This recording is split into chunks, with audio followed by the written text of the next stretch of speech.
Special category status demand क्यों कर रही है?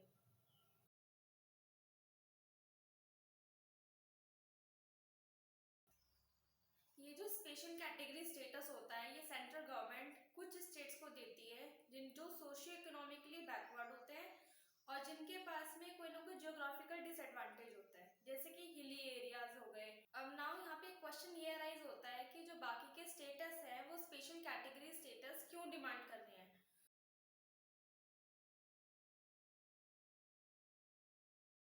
तो बेसिकली उसके मोटे मोटे दो तीन रीजन होते हैं। पहला रीजन है कि जब भी किसी भी स्टेट को स्पेशल कैटेगरी स्टेटस मिल जाता है तो सेंटर उस स्टेट को पर्टिकुलर स्कीम्स के लिए या बहुत सारी स्कीम्स जो भी वो बनाती है उसमें 90% जो फंड होता है वो सेंटर प्रोवाइड करेगी और 10% स्टेट अपने पास से लगाएगा, जो कि बाकी सब स्टेट्स में जिनके पास जो स्पेशल कैटेगरी स्टेटस नहीं होता उनको उनके लिए वो फंड जो सेंटर देगी वो 60% होता है, बल्कि स्पेशल कैटेगरी स्टेटस वाले स्टेट्स के लिए वो फंड 90% होता है।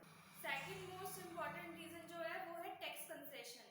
जब भी किसी स्टेट को स्पेशल कैटेगरी स्टेटस अलॉट किया जाता है तो उन स्टेट्स के पास में एक टैक्स कंसेशन मिल जाता है। एंड जो तीसरा मोस्ट इम्पॉर्टेंट रीज़न है वो ये है कि जब भी किसी स्टेट को एक स्पेशल कैटेगरी स्टेटस अलॉट किया जाता है तो वो पर्टिकुलर स्टेट सेंटर से और भी फंड की डिमांड कर सकती है।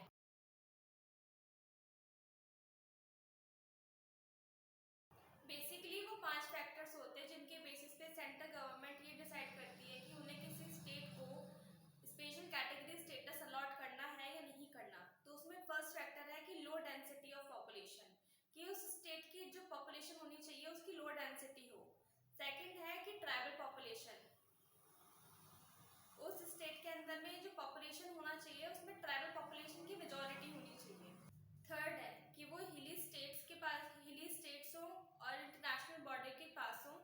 फोर्थ है कि वहाँ पे जो स्टेट के फाइनेंसेस है उनकी कमी होनी चाहिए। एंड फिफ्थ है कि वो state industrially and socio economically backward हो। तो ये 5 फैक्टर्स है जिनके बेसिस पे गवर्नमेंट डिसाइड करती है कि उन्हें किसी स्टेट को स्पेशल कैटेगरी स्टेटस अलॉट करना चाहिए या नहीं करना चाहिए। कुल मिला के अभी तक सेंटर ने 28 स्टेट्स में से 11 स्टेट्स को स्पेशल कैटेगरी स्टेटस अलॉट किया है, जो कि आपके सामने है।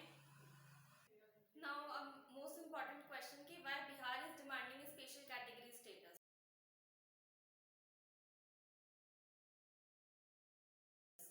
उसके पीछे जो फर्स्ट इम्पॉर्टेंट रीजन है वो ये है कि जो नीति आयोग की मल्टी डायमेंशनल पॉवर्टी इंडेक्स की रिपोर्ट आई थी उसके अनुसार जो बिहार के अंदर में जो पॉवर्टी है वो सबसे ज़्यादा है, यानी जो सबसे ज़्यादा जो पॉवर्टी में लोग हैं वो बिहार के अंदर में। जो सेकंड मोस्ट इम्पॉर्टेंट रीज़न है वो ये है कि बाइफर्केशन के बाद जब झारखंड बिहार से अलग हुआ था तो जो मेजर इंडस्ट्रीज थी वो झारखंड में चली गई, जिसकी वजह से बिहार के अंदर में सोशियो इकोनॉमिक डेवलपमेंट नहीं हो पाया ज़्यादा अच्छे से। थर्ड मोस्ट इम्पॉर्टेंट रीज़न है नेचुरल कैलामिटी एंड इंफ्रास्ट्रक्चर, जिसकी वजह से गवर्नमेंट के पास इतने रिसोर्सेज नहीं है कि वो इंफ्रास्ट्रक्चर डेवलप कर सके और रिसोर्सेज को बढ़ा सके। तो बेसिकली ये दो तीन रीजंस थे जिनकी वजह से गवर्नमेंट सेंट्रल गवर्नमेंट से स्पेशल कैटेगरी स्टेटस की डिमांड करती है।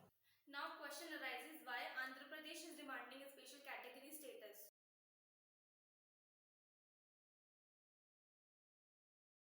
सो आंध्र प्रदेश का कहना है कि बाइफर्केशन के बाद जो कि 2014 में हुआ था, हैदराबाद जो है वो तेलंगाना में चला गया, जिसकी वजह से उनके पास जो रिवेन्यू डेफिसिट है वो बहुत ज़्यादा हो गया है। तो गवर्नमेंट के पास इतने रिसोर्सेज नहीं है कि वो जो डेवलपमेंटल प्रोजेक्ट्स हैं उनको केटर कर सके, तो इसीलिए उन्होंने स्पेशल कैटेगरी स्टेटस की डिमांड की है। और ये सेम डिमांड आंध्र प्रदेश ने 2014 में भी उठाई थी। सेंट्रल गवर्नमेंट ने आंध्र प्रदेश की स्पेशल कैटेगरी स्टेटस की जो डिमांड थी उसे तो फुलफिल नहीं किया, बट उन्होंने उन्हें एक स्पेशल पैकेज अलॉट किया और उन स्पेशल पैकेजेस के अंदर में उन्होंने आंध्र प्रदेश के कुछ जो डेवलपमेंटल प्रोजेक्ट्स थे जैसे पुलावरम इरिगेशन प्रोजेक्ट उसको 100% फंड किया। अब ये देखना है कि फाइनेंस कमीशन का क्या टेक था स्पेशल कैटेगरी स्टेटस की डिमांड पर।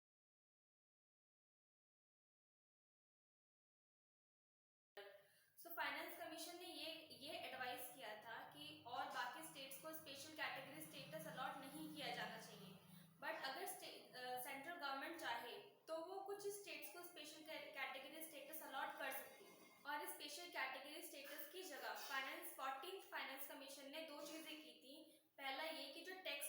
पोर्शन था वो उन्होंने 42% तक बढ़ा दिया था। एंड जो सेकंड मोस्ट इम्पॉर्टेंट चीज़ उन्होंने की थी, जिन भी स्टेट्स के अंदर में रेवेन्यू डेफिसिट गैप ज़्यादा है, उन्होंने उनके लिए रेवेन्यू